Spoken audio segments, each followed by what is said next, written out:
We're in Iran at a critical moment as tensions with the U.S. grow.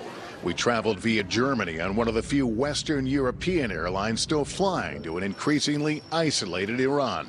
And here on the ground in Tehran, we find a country that remains defiant in the face of its high-stakes, high-risk stare-down with the United States. One of my first stops in the capital, Iran's foreign ministry, speaking with Javad Zarif for the first time since he was sanctioned by the United States, not long after he says he rejected an invitation to meet with President Trump. Do you think there was a direct result of your refusal? Well, it was presented to me as such, that you will be designated in 2 weeks, but you have an invitation to come to the Oval Office. Was that clear? That's one hell of a way of inviting somebody for negotiation. So why reject it? Why not go visit the president, sit down and have a cup of tea and talk it over? Well, we have talked it over. We talked with the previous administration at length. We were talking to the current administration at the deputy foreign minister level. The White House tonight telling NBC News assertions that the administration conveyed a threat of sanctions unless Zarif traveled to Washington to meet with the president are patently false. Zarif told us there is nothing more to talk about, but the Trump administration says there is plenty, including Iran's threats towards Israel. It accuses Iran of leading the world in terms of a state sponsor of terror, assisting Hezbollah, Hamas, Taliban, Al-Qaeda, fueling sectarian violence in Iraq, fomenting civil wars in Yemen and Syria. And to all that, you say what? First of all, the nuclear deal that we have was negotiated in the context of our regional disputes. Number two, who's the source of instability in the region? Who supported Saddam Hussein when he invaded Iraq? Who supported the Taliban when they took over in Afghanistan in the 90s?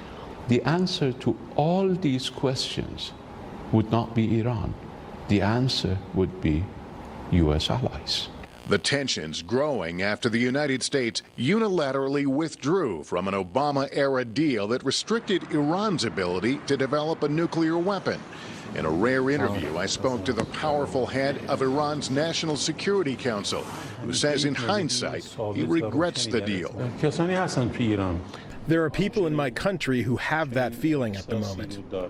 Are you one of them? I'm just following the viewpoints of my own nation, the people of Iran.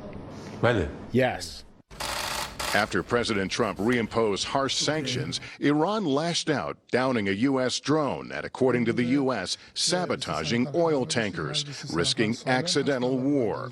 Iran's national security chief saying the risk of war is low, but he warns, in the case of war, the U.S. will be in a very terrible situation, and its regional allies as well. How far is Iran willing to go to defend its interests? Iran has multiple instruments at hand, including the proxy war. As you can imagine, the sanctions and the tensions are on everyone's minds here on a daily basis, and certainly in the newspapers. I don't speak Persian, but I'm told this headline has to do with Foreign Minister Zarif in Northern Europe right now trying to gain support against the sanctions. This one talks about President Rouhani and warning about foreign forces in the region. Hello.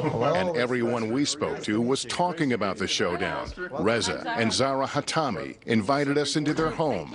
A few months ago, there was great concern that there could be war between your country and mine. Were you worried about that? Well, some people were worried. And she was worried. She was very worried. We meet Ali and Mahdi at a coffee shop. I mean, you've grown up under it. Your whole life, this country's been under sanctions. Yeah, our whole life under sanctions. People have learned to handle all the pressure, and sometimes it's gotten better, sometimes it hasn't. President Trump Sunday saying Iran now wants to talk. Their economy is crashing. It's crashing. Inflation is through the roof. They're doing really badly, and they very much want to make a deal. They just don't know how to call because they're proud people, and I understand that. But I have a feeling that maybe things with Iran could work out, and maybe not. But Iran still defiant tonight, saying it will soon further reduce compliance with the now tattered nuclear deal. Is the next step for Iran? We will make that public. We will continue and follow this active resistance approach in all sectors. There is no doubt there will be even more decisive steps to be taken. Mistrust of U.S. intentions runs deep here. One official today thought it important to remind me that today is the 66th anniversary of the CIA organized coup that unseated Iran's elected prime minister.